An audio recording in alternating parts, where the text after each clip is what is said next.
Hey, what's going on, everyone? Welcome back to the channel here today. I just did an unboxing for the Tom and Jerry Spotlight Collection, volumes 1 through 3, here on DVD. And I wanted to make that its own separate video. For now, let's go ahead and talk about the Warner Bros. Disc rot situation. Before we get started and kind of go into all the details here, there are plenty of videos on YouTube that I myself have even watched covering this disc rot issue. Some of the titles affected are Tom and Jerry, Looney Tunes, The Flash, and I have those titles in my collection. Let's go ahead and get into it. Lots of Warner Bros. WB DVDs, kind of produced from 2006 to 2009, had disc rot issues, and they were produced at a DVD manufacturing plant in Pennsylvania. There was a list going around as well talking about affected titles, like commonly affected DVDs with that disc rot issue. Tom and Jerry was on that list, the Looney Tunes Golden Collection, Wonder Woman, Batman DVDs, the Flash TV show from the 90s, I think the Vacation movies, stuff like that. There were all sorts of different, like, classic collection sets, some movies, cartoons like that. There were a few Cartoon Network shows. A lot of titles were affected with this disc rot, and people were putting those discs in the players, and they just were not working. That's what happens with disc rot. So I actually had a fair amount of comments on the channel talking about this disc rot issue. I think it was fairly widespread within the physical media community. And I checked this one first, Looney Tunes Golden Collection. I bought this for like, what, 70, 80 bucks all the way back in 2018. I don't want this DVD set to not work. I didn't check every single disc. There's 24 in this one, but the ones I did check, they all worked. Other things like the Flash DVD, I checked the Vacation movies, like I said.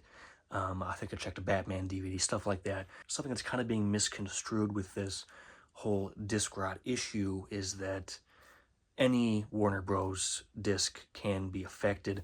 I think typically you got to look at the list that's going around. You also got to keep in mind how you store your Blu-ray discs or your DVD cases, whatever. If you have it in a damp, dark basement, that's not going to be great. So to get back into Tom and Jerry, of course, I checked all 4 of these releases. Now this, I want to say I got also in 2018, maybe 2019, I think. So this was obviously produced at a different plant and at a different time, not in that 2006, 2009 time frame. So this was fine. No issues with that.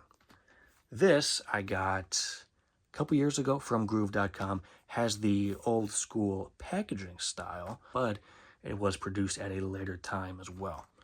These two is where it kind of gets interesting, because I bought this online. It was a used copy, and I bought this also used but in person. And I checked both of these releases. This one was fine. I had no issues with this. This one I had an issue with. Specifically, disc 1 in this set, I put it in a DVD player. It didn't work. I looked at the back of the disc and it looked fine. Just to show you why not, here's the back of the disc. I don't see any problems.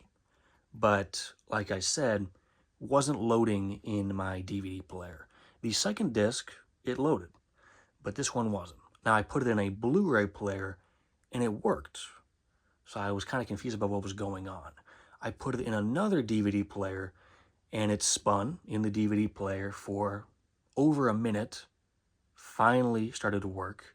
So it's working in some players and it's not working in others. This disc worked across the board, but this one didn't. So I was like, what the heck is going on here? So I would say technically this set works, but for now, what about tomorrow? What about a week, a year from now?